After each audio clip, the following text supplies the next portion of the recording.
pagdiriwang sa ngalan ng Ama at ng Anak at ng Espiritu Santo. Amen. Ang pagpapala ng ating Panginoong Jesucristo, ang pag-ibig ng Diyos Ama at may pagkaisa ng Espiritu Santo naway sumainyong lahat. At sumaiyo rin. Tayo ay nasa ikalimang linggo na ng Kwaresma.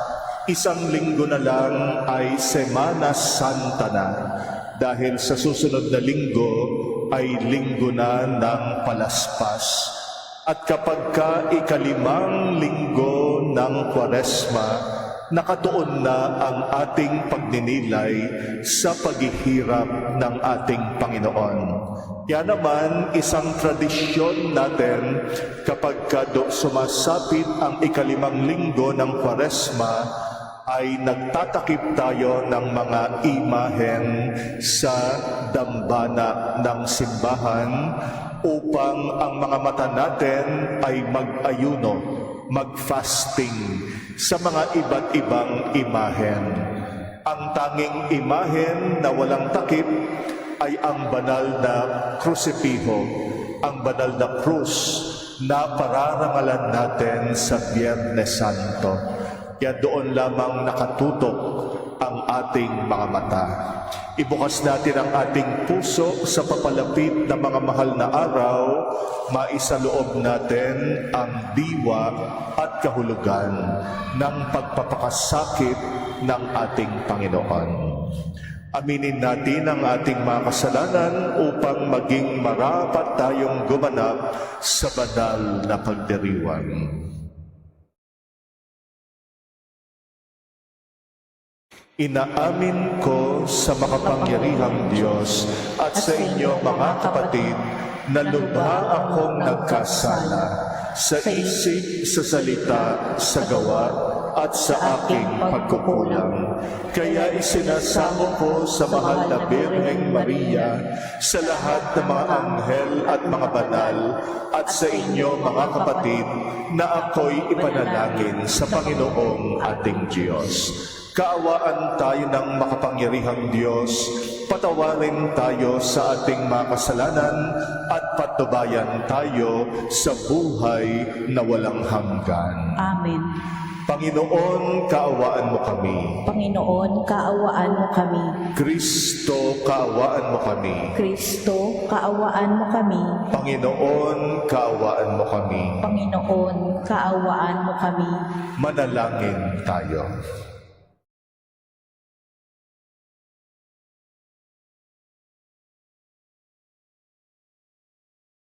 Ama naming makapangyarihan, alang-alang sa dakilang pag-ibig ng iyong anak na siyang nagbunsod upang mahalin niya ang lahat, ano pat kusa niyang inako ang mamatay para sa sanlibutan, kami naway masigasig na tumahak sa kanyang dinaanan, sa iyong pag-akay at sa kanyang pamamagitan kasama ng Espiritu Santo magpasawalang hanggan. Amen.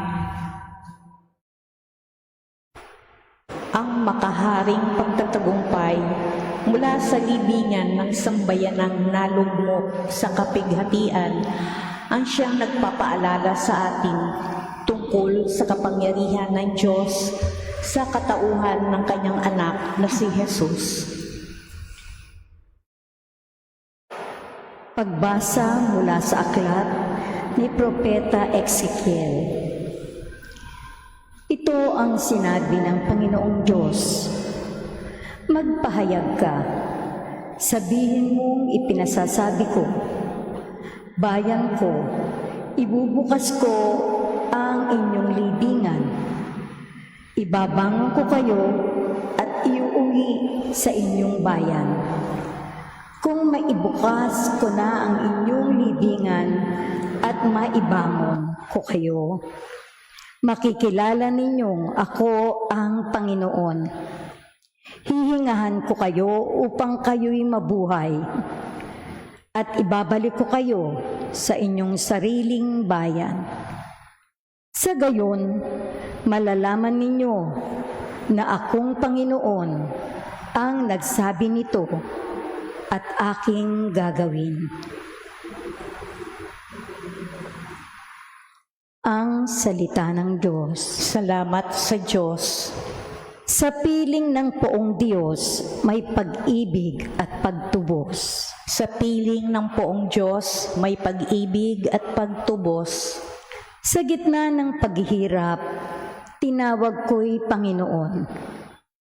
Panginoon, ako'y dinggin, pagkat ako'y tumataghoy.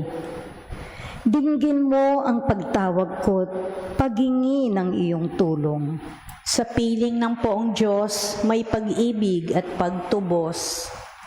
Kung ikaw ay may talaan nitong aming kasalanan, lahat kami ay tatanggap ng hatol mong nakalaan. Ngunit iyong pinatawad, kasalanan ay nilimot. Pinatawad mo nga kami upang sa'yo ay matakot. Sa piling ng poong Diyos, may pag-ibig at pagtubos. Sabik akong naghihintay sa tulong mo, Panginoon, pagkat ako'y may tiwala sa pangako mong pagtulong. Yaring aking pananabik, Panginoon, ay higit pa sa sirenong naghihintay ng pagsapit ng umaga. Sa piling ng poong Diyos, may pag-ibig at pagtubos. Magtiwala ka, Israel, magtiwala sa iyong Diyos. Matatag at di kukupas ang pag-ibig niyang dulot. Lagi siyang nahahandang sa sino man ay tumubos. Ililigtas ang Israel, yaong kanyang mga hirang. Ililigtas niya sila sa kanilang kasalanan. Sa piling ng poong Diyos, may pag-ibig at pagtubos. Inihahayag ni Pablo lang ang Espiritu Santo ang siyang biyaya ni Kristo, ang siyang tanda at patotoo na ating muling pagkabuhay sa pagdating ng itinakdang panahon. Pagbasa mula sa sulat ni Apostol San Pablo sa mga taga-Roma. Mga kapatid, ang mga nabubuhay ayon sa laman ay hindi maaaring kalugdan ng Diyos. Ngunit, hindi na kayo namumuhay ayon sa laman, kundi ayon sa Espiritu. Kung talagang nananahan sa inyo ang Espiritu ng Diyos, kung ang Espiritu ni Kristo'y wala sa isang tao, hindi siya kay Kristo. Ngunit kung nasa inyo si Kristo, bagamat patay na ang inyong mga katawan dahil sa kasalanan, buhay naman ang inyong espiritu dahil sa pinawalang sala na kayo. Kung nananahan sa inyo ang Espiritu ng Diyos na siyang muling bumuhay kay Hesukristo, ang Diyos ding iyan ang magbibigay ng buhay sa inyong mga katawang mamamatay sa pamamagitan ng kanyang Espiritong nananahan sa inyo. Ang salita ng Diyos. Salamat sa Diyos.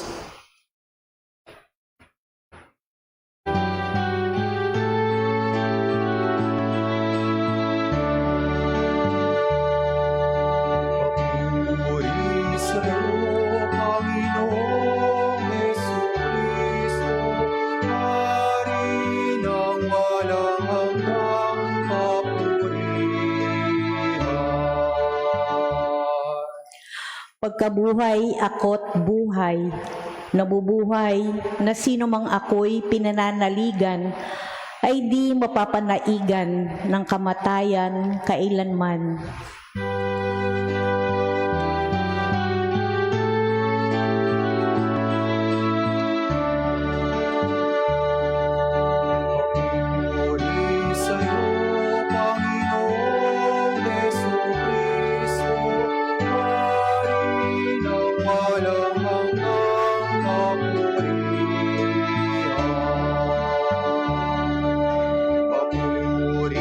Sa'yo, Panginoon.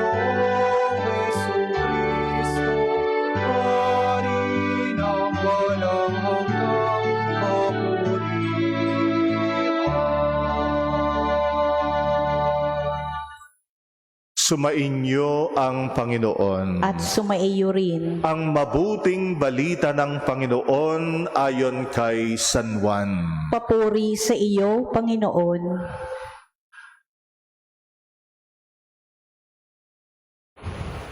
Noong panahong iyon, nagpasabi kay Jesus ang mga kapatid na babae ni Lazaro, Panginoon, ang kaibigan mong minamahal ay may sakit. Ngunit nang marinig ito ni Jesus ay sinabi niya, hindi magwawakas sa kamatayan ang sakit na ito. Nangyari ito upang maparangalan ang Diyos, at sa pamagitan nito'y maparangalan ang anak ng Diyos. Mahal na Jesus ang magkakapatid na Marta, Maria at Lazaro. Gayunman, pinaraan pa niya ang 2 araw matapos mabalitaang may sakit si Lazaro, bago sinabi sa kanyang mga alagad, magbalik tayo sa Judea.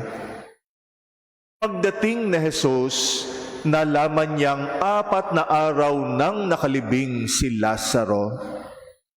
Nang marinig ni Marta na dumarating si Jesus, sinalubong niya ito. Ngunit si Maria ay naiwan sa bahay.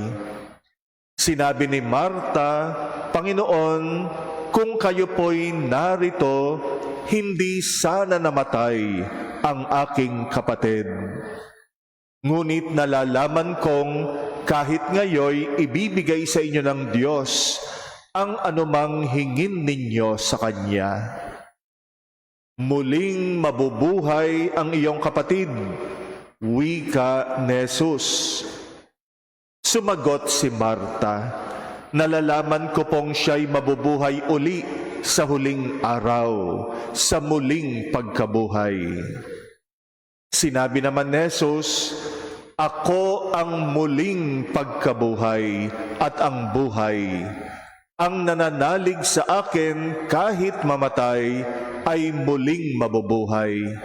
At sino mang nabubuhay at nananalig sa akin ay hindi mamamatay kailanman. Pinaniniwalaan mo ba ito? Opo, Panginoon, sagot niya. Nananalig ako sa inyo.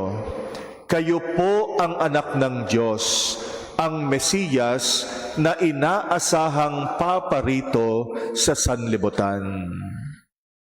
Si Jesus ay napahimutok. Saan ninyo siya inilibing? Tanong niya. Sumagot sila, Panginoon, halika kayo at tingnan ninyo. Tumangis si Jesus. Kaya't sinabi ng mga Hudyo, talagang mahal na mahal niya si Lazaro. Ngunit sinabi ng ilan, nakapagpadilat ng bulag ang taong ito. Bakit hindi niya nahadlangan ang pagkamatay ni Lazaro? Muling napahimutok si Jesus pagdating sa libingan. Ito'y yungib na natatakpan ng isang bato. Alisin ninyo ang bato, sabi ni Jesus. Sumagot si Marta, Panginoon, nangangamoy na po siya ngayon. 4 na araw na siyang patay. Sinabi ni Jesus, hindi ba sinabi ko sa iyo na kung mananalig ka sa akin, ay makikita mo kung gaano kadakila ang Diyos? At inalis nila ang bato. Tumingala si Jesus at ang wika, Ama, nagpapasalamat ako sa iyo, sapagkat dininig mo ako. Alam kong lagi mo akong dinirinig. Ngunit sinabi ko ito dahil sa mga taong nasa paligid ko, upang maniwala silang ikaw ang nagsugo sa akin. Pagkasabi nito, sumigaw siya, Lazaro, lumabas ka. Lumabas nga si Lazaro, napupuluputan ng kayong panglibing ang kanyang makamay at paa, at nababalot ng panyo ang kanyang mukha. Sinabi ni Jesus sa kanila, kalagan ninyo siya at nang makalaya. Marami sa mga Hudyong dumalaw kay Maria ang nakakita sa ginawa ni Jesus at nanalig sa Kanya.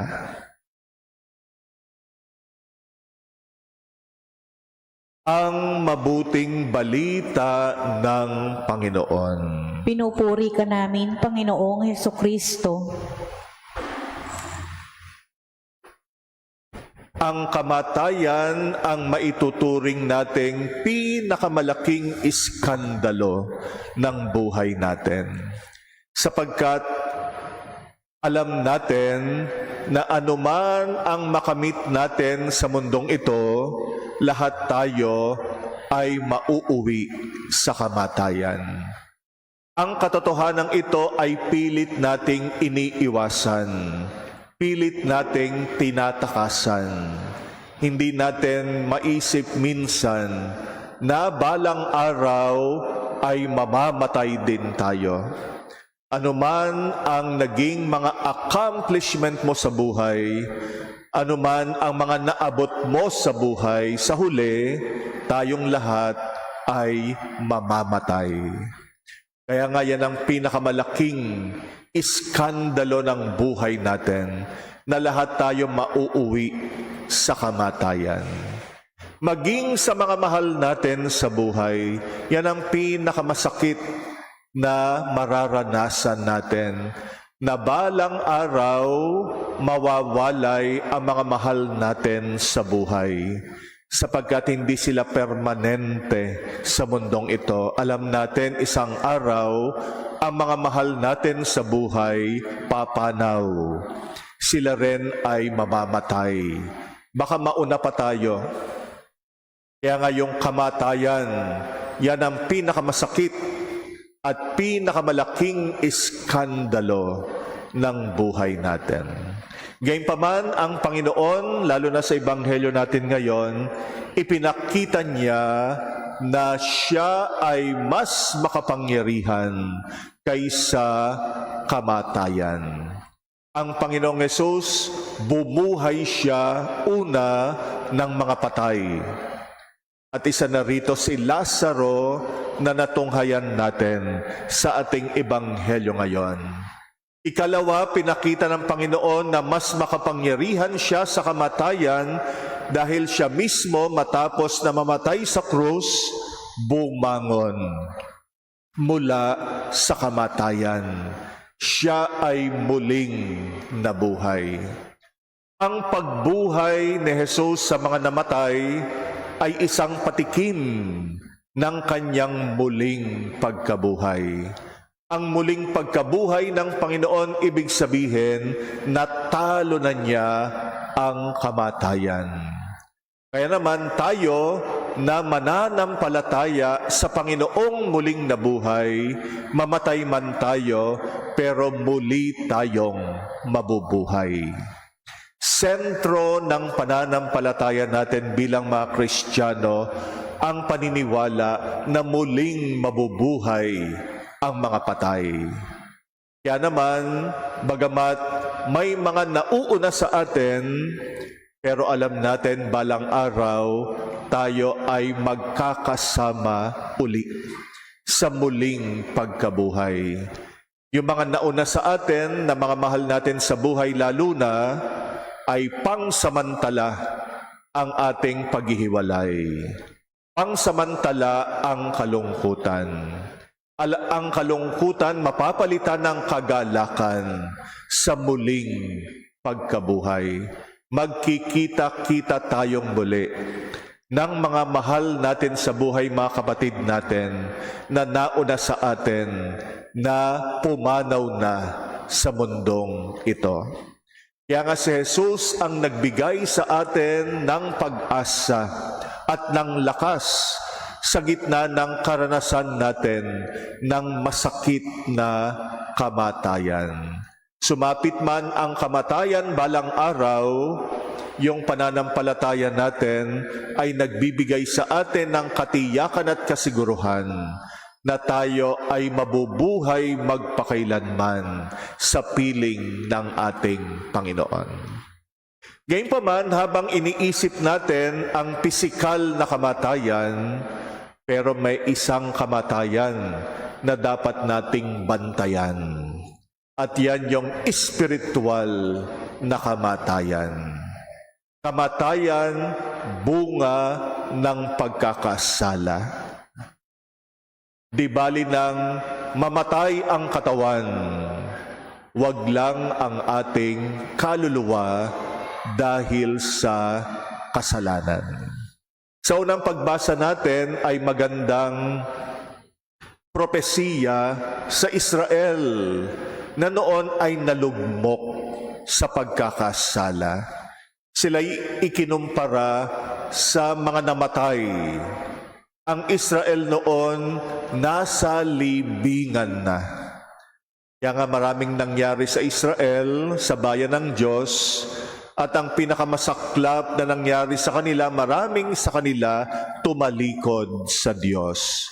Sila'y nagmistulang mga patay na nasa libingan. Kaya naman, ano ang propesiya ni Ezekiel? Nabubuksan ng Panginoon ang kanilang libingan. Sila'y lalabas mula sa kanilang pinagkakalibingan. Sila'y mabubuhay na maguli. Ito ay pagpapahayag na sila ay patatawarin ng Diyos sa naging pagkakasala nila sa Kanya. Ang namatay nilang kaluluwa ay muling bubuhayin. Tayo rin dumaranas ng kamatayan ng kaluluwa tuwing pipiliin natin na magkasala at tumalikod at iwan ang Panginoon. At ang bunga ng kasalanan natin, maraming uri ng kamatayan. Namamatay ang pag-asa sa puso natin. Namamatay ang pag-ibig sa puso natin. Namamatay ang ating moralidad. Tayo'y nasasanay mamuhay sa pagkakasala. Namamatay ang kahulugan ng buhay sa puso natin. Nawawalan tayo ng sense of meaning and sense of fulfillment. Kaya nga pag tayo ay namuhay sa pagkakasala, espiritual na kamatayan, ay marami tayong nararanasan na iba't ibang uri ng espiritual, emosyonal na kamatayan. Tanging ang pagsampalataya sa Panginoon ang muling magpapanubalik ng buhay sa kaluluwa natin. At yan ang ating pinagsisikapan ngayong Kwaresma, na yung namatay nating kaluluwa ay dumanas ng pagkabuhay sa pamagitan ng pagpapatawad ng Diyos. Na yung kaluluwa natin na nailibing, lumabas din mula sa kanyang libingan at muling mabuhay. Yan ang ating idalangin at pagsikapan, na huwag mamatay ang ating kaluluwa. Mamatay man yung ating pisikal na katawan, pero ang mahalaga na hindi mamatay ay yung kaluluwa natin. Panatilihin nating buhay ang kaluluwa natin sa pamagitan ng ating pagiging tapat sa pananampalataya sa Diyos, tapat sa pagtupad ng Kanyang kalooban. Sa pagsapit ng pagdiriwang natin ng muling pagkabuhay sa Linggo ng Pagkabuhay, Easter Sunday, ito'y maging pagdiriwang nawa ng buhay nating mga kaluluwa. Na walang saysay ipagdiwang na si Jesus ay buhay kung patay naman ang ating kaluluwa sa kasalanan. Nawa, lalo na ngayong mga mahal na araw, ay maging karanasan natin ng kapatawaran ng Diyos at muling pagkabuhay ng namatay nating mga kaluluwa.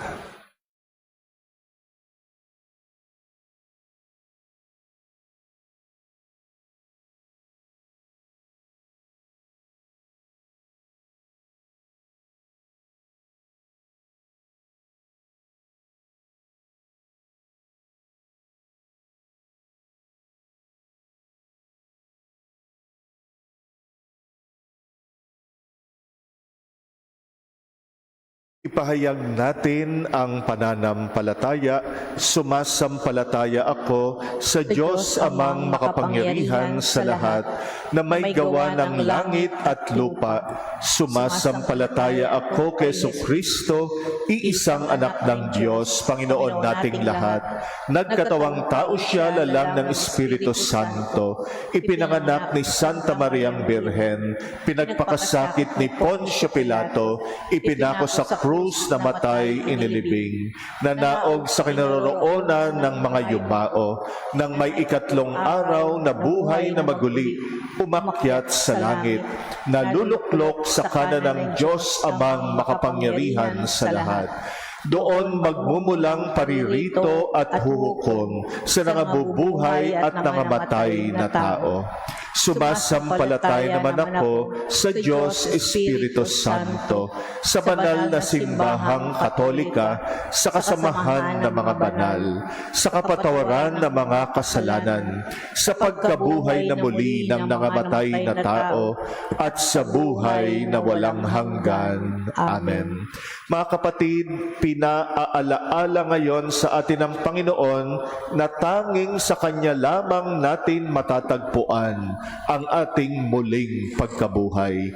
Patuloy tayong umasa at manampalataya sa pangako ng tapat nating Ama.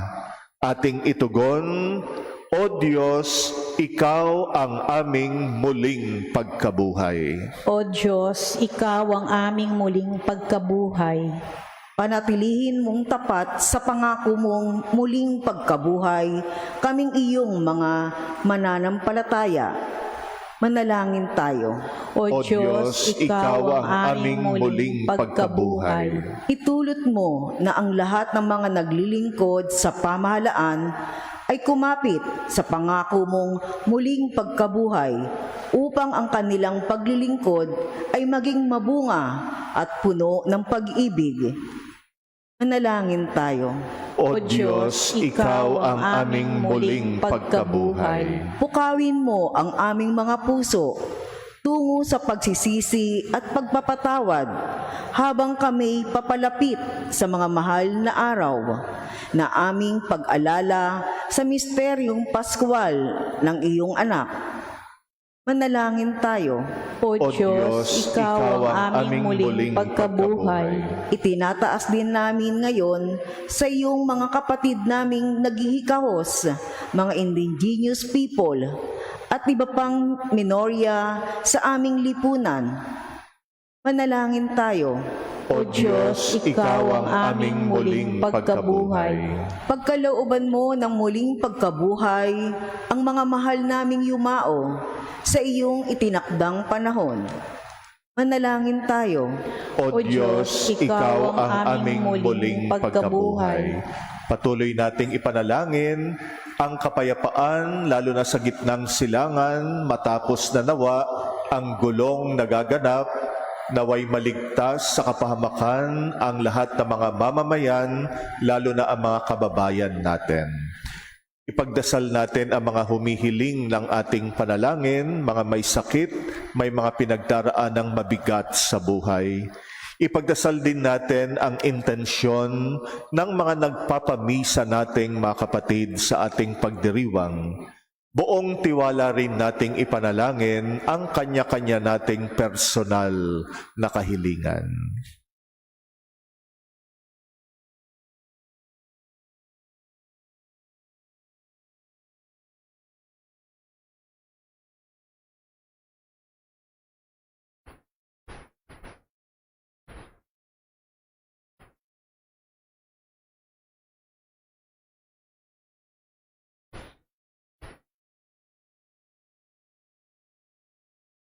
Ama naming mapagpala, pagkalooban mo kami ng bagong buhay sa pamagitan ng pagpapakasakit, kamatayan at muling pagkabuhay ni Jesucristong iyong anak at aming Panginoon magpasawalang hanggan. Amen.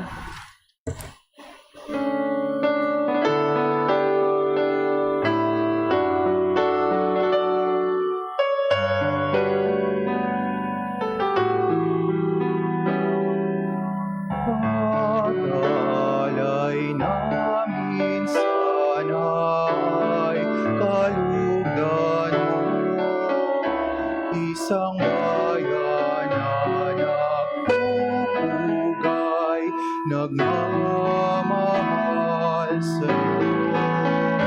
Sa ito,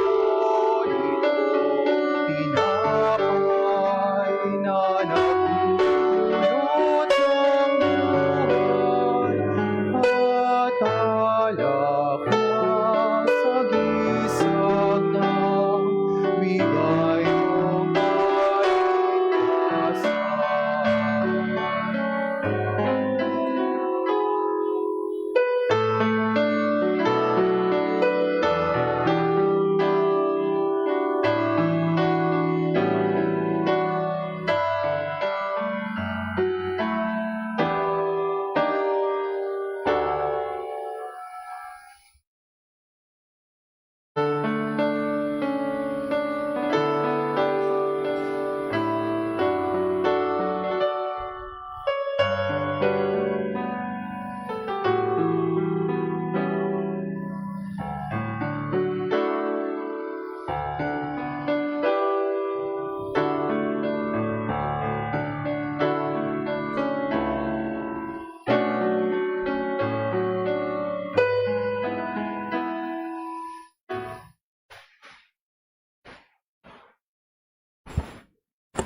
Manalangin kayo mga kapatid upang ang paghahain natin kalugdan ng Diyos Amang makapangyarihan. Tanggapin nawa ng Panginoon itong paghahain sa iyong mga kamay, sa kapurihan niya at karangalan, sa ating kapakinabangan at sa buong sambayanan niyang banal. Ama naming lumikha, kami dumadalangin ang mga pinapagsaloob mo na mga nilalaman ng pananampalatayang Kristiyano ay iyong gawing dalisay, pakundangan sa ipinagdiriwang na paghahaing ito. Sa pamagitan ni Jesucristo kasama ng Espiritu Santo, magpasawalang hanggan. Amen. Sumainyo ang Panginoon. At sumaiyo rin. Itaas sa Diyos ang inyong puso at diwa. Itinaas na namin sa Panginoon. Pasalamatan natin ang Panginoong ating Diyos. Marapat na siya ay pasalamatan. Ama naming makapangyarihan, tunay ngang marapat na ikay aming pasalamatan sa pamagitan ni Jesucristong aming Panginoon. Siya'y di naiiba sa amin, kaya't siya'y nagdalamhati rin sa pagpanaw ni Lazarong kaibigang giliw. Siya'y di naiiba sa iyo, kaya't taglay ang kapangyarihan mo, kanyang binuhay ang kaibigang yumao. Sa kanyang pakikiramay sa sangkatauhan, kami kanyang pinakikisamahan upang maipagdiwang ang mga pahiwatig ng iyong pagmamahal na sa ami bumubuhay. Kaya kaisa ng mga anghel na nagsisiawit ng papuri sa iyo ng walang humpay sa kalangitan, kami nagbubunyi sa iyong kadakilaan.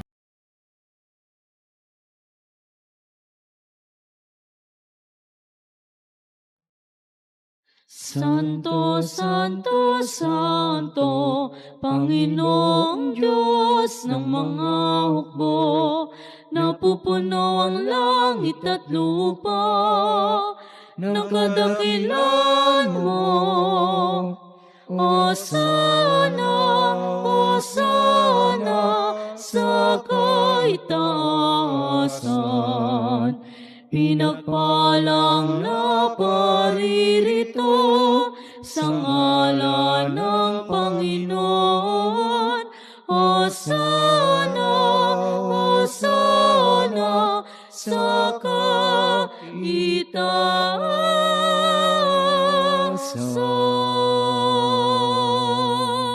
Ama naming banal, ikaw ang bukal ng tanang kabanalan, kaya't sa pamagitan ng iyong Espiritu, gawin mong banal. Ang mga kaloob na ito pang para sa amin ay maging katawan at dugo ng aming Panginoong Jesucristo.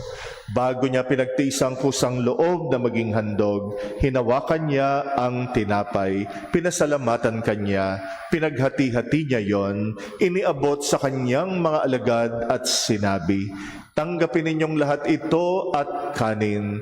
Ito ang aking katawan na ihahandog para sa inyo."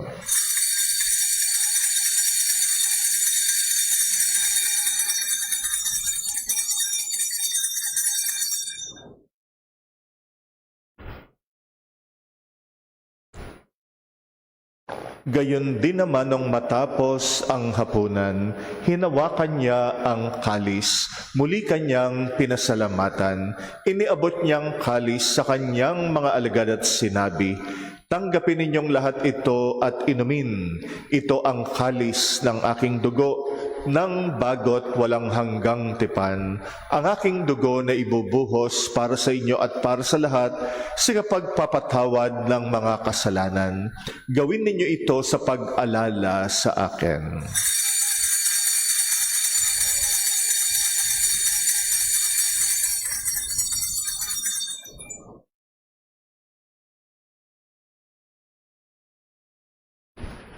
Ang misteryo ng pananampalataya. Ang kamatayan mo, Panginoon, aming ipinahayag. Ang muli mong pagkabuhay ay ipinagdiriwang hanggang sa iyong pagbabalik. Ama, ginagawa namin ngayon ang pag-alala sa pagkamatay at muling pagkabuhay ng iyong anak, kaya't inaalay namin sa iyong tinapay na nagbibigay buhay at ang kalis na nagkakaloob ng kaligtasan. Kami nagpapasalamat dahil kami iyong minarapat na tumayo sa harap mo para maglingkod sa iyo. Isinasama namin kaming magsasalo-salo sa katawan at dugo ni Kristo ay mabuklod sa pagkakaisa sa pamagitan ng Espiritu Santo. Amalingapin mo ang iyong simbahang laganap sa buong daigdig. Puspusin mo kami sa pag-ibig, kaisa ni Leon na aming Papa at ni Jose na aming Obispo at ng Tanang Kaparian. Alalahanin mo rin ang mga kapatid naming nahimlay na may pag-asang sila'y muling mabubuhay. Gayon din ang lahat ng mga pumanaw. Kawaan mo sila't patuloyin sa iyong kaliwanagan.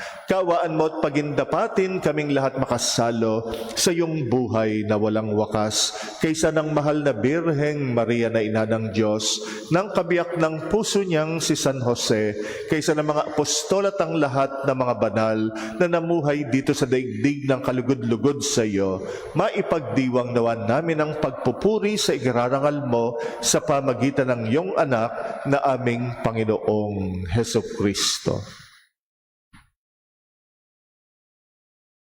Sa pamamagitan ni Kristo, kasama niya at sa Kanya, ang lahat ng parangal at papuri ay sa iyo, Diyos Amang makapangyarihan, kasama ng Espiritu Santo, magpasawalang hanggan.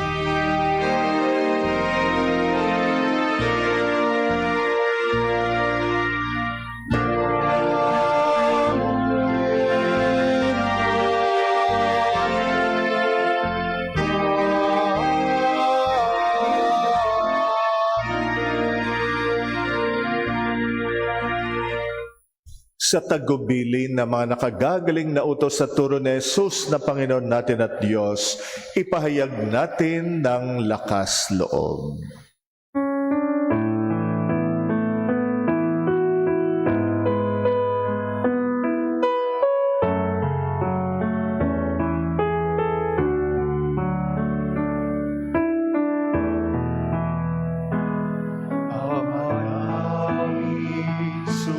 Sumasalangit ka, sambahin ang ngalan mo, mapasa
Hinihiling namin kami yadya sa lahat ng masama, pagkalooban ng kapayapaan, araw-araw iligtas sa kasalanan, ilayo sa lahat ng kapahamakan, samantalang aming pinananabikan ang dakilang araw ng pagpapahayag ng tagapagligtas naming si Jesucristo. Sapagkat iyo ang kaharian at ang kapangyarihan at ang kapurihan magpakailanman. Amen. Panginoong Jesucristo, sinabi mo sa iyong mga apostol, kapayapaan ang iniiwan ko sa inyo, ang aking kapayapaan ang ibinibigay ko sa inyo. Tunghayan mo ang aming pananampalataya, huwag ang aming pagkakasala. Pagkalooban mo kami ng kapayapaan at pagkakaisa ayon sa iyong kalooban, kasama ng Espiritu Santo, magpasawalang hanggan. Amen. Ang kapayapaan ng Panginoon ay laging sumainyo. At sumaiyo rin. Magbigayan kayo ng kapayapaan sa isa't isa. Peace be with you.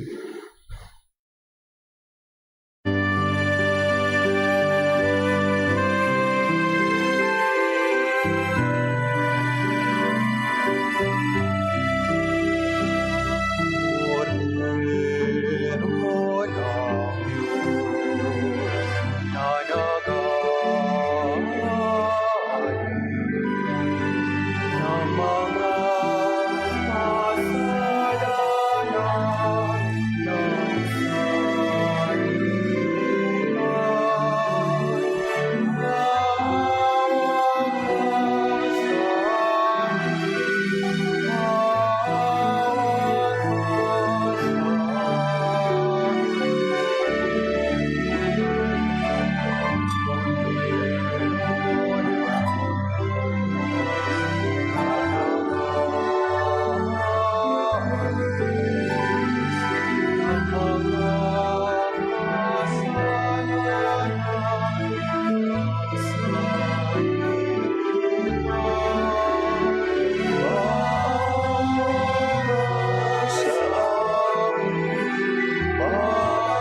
na nag-aalay ng mga kasalanan ng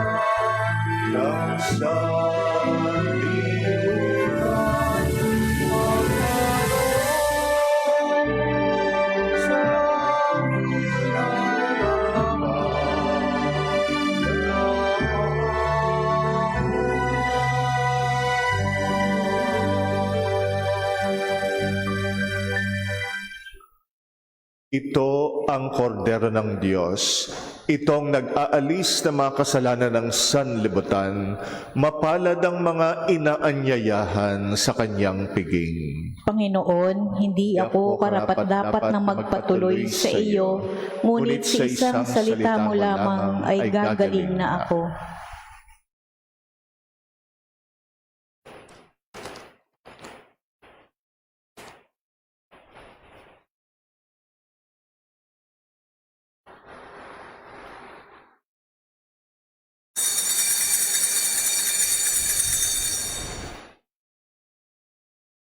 Manalangin tayo. Ama naming mapagmahal, kaming nakikinabang sa katawan at dugo ng iyong anak ay mapabilang nawang lagi sa mga kaanib niya na namamagitan kasama ng Espiritu Santo magpasawalang hanggan. Amen. Po tayo para sa ating announcement. Una ay meron ulit tayong second collection para sa Alay Kapwa. Siguro napapagod na kayong mag-second collection pero lahat ng linggo ng Kwaresma hanggang next Sunday, linggo ng Palaspas, ay may second collection tayo na ibibigay natin sa pondo ng Alay Kapwa. Pondo ng simbahan na ibinibigay sa mga nasasalanta nating mga kapatid sa buong taon. Kaya lahat ng simbahan po pag Kwaresma, lahat ng linggo ay nag-aabuloy sa Alay Kapwa. Maraming salamat po sa inyong contribution. Sa darating na Miyerkules, yan ay March 25, ay kapistahan ng pagbabalita ng anghel kay Birheng Maria ng pagkakatawang tao ng anak ng Diyos. Ito yung Annunciation. Ito ay dakilang kapistahan. Kaya naman, sana makapagsimba tayo. At dahil ito ay dakilang kapistahan, solemnity, Martes pa lang ng gabi, yung misa natin ng Martes ng gabi, ay pagdiriwang na ng Bispiras ng dakilang kapistahan na ito. Kaya parangalan natin ang mahal na Birhen na tumanggap ng mabuting balita ng pagkakatawang tao ng anak ng Diyos sa pamagitan ng Anghel Gabriel. Sa darating na Biyernes, ang estasyon ng krus dapat pero magiging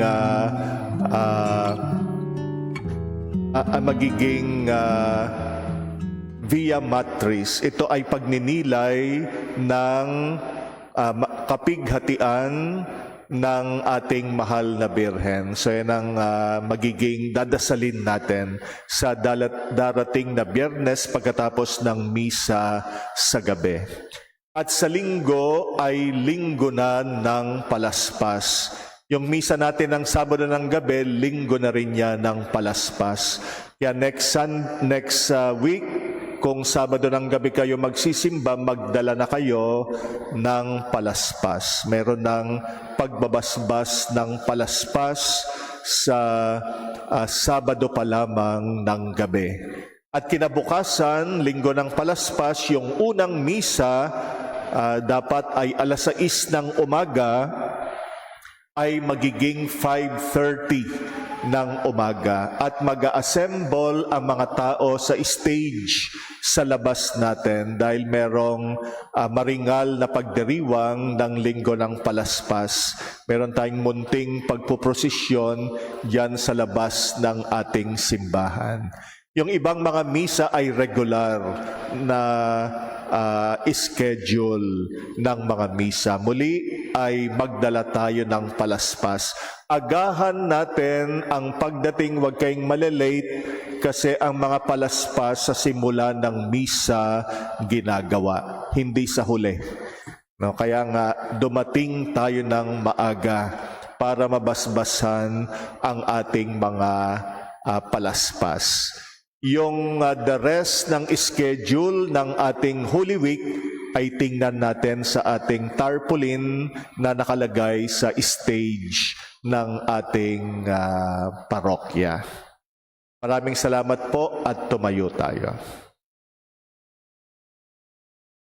Sumainyo ang Panginoon. At sumaiyo rin Pagpalain kayo ng makapangyarihang Diyos, Ama at Anak at Espiritu Santo. Amen. Tapos na ang ating pagdiriwang, humayo tayong taglay ang kapayapaan mula kay Kristo. Salamat sa Diyos.